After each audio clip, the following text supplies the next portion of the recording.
Pendant de nombreuses années, les Nérios ont sollicité la section hôtelière de Saint-Vincent pour l'organisation de ces concours culinaires.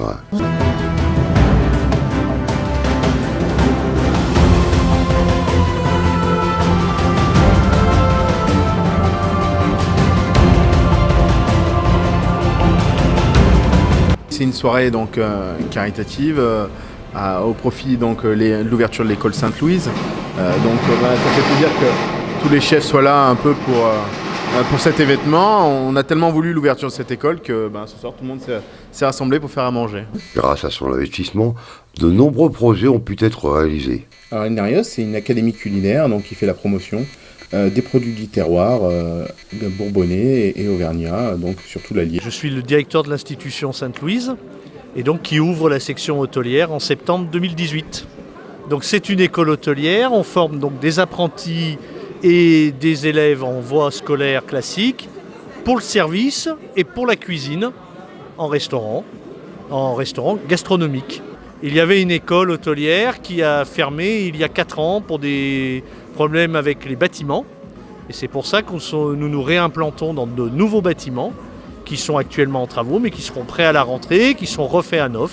C'est l'aboutissement d'un combat d'un certain nombre d'acteurs, dont Daniel Dugléry, aussi les gens de l'éducation nationale et des établissements privés de Montluçon, et puis aussi et surtout de tous les acteurs de la restauration montluçonnaise qui étaient vraiment intéressés à retrouver une école de formation des jeunes cuisiniers et serveurs. Parce que ça leur manquait énormément, ils n'avaient plus de sources, si je puis dire, pour recruter des employés dans leurs établissements.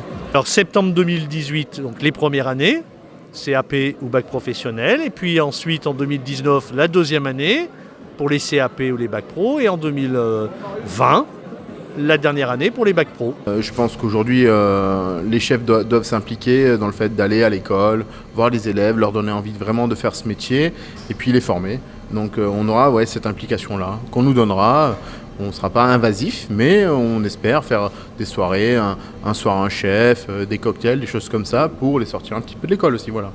Alors il y a déjà une action qui est en cours, qui est une campagne d'appel aux dons avec la Fondation Saint-Mathieu, qui permet donc de défiscaliser son don, puisque c'est une fondation qui est reconnue d'utilité publique.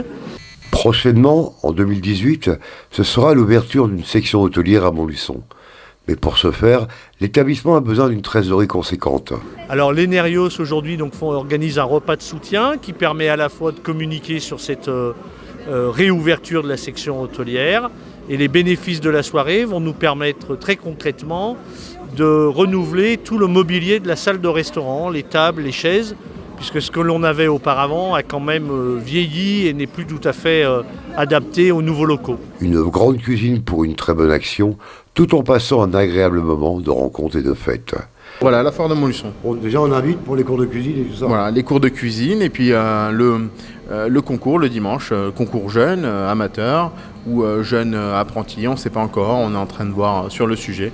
Un concours professionnel peut-être, on ne sait pas encore. Et toujours un concours en doublette avec un serveur et un... Voilà, oui, toujours en binôme, voilà, serveur et cuisinier. C'est vraiment quelque chose qu'on veut axer, parce que vous verrez, l'école arrive à recruter des cuisiniers, des serveurs, ça devient difficile, donc c'est quelque chose que on veut mettre l'accent là-dessus, donc toujours en binôme.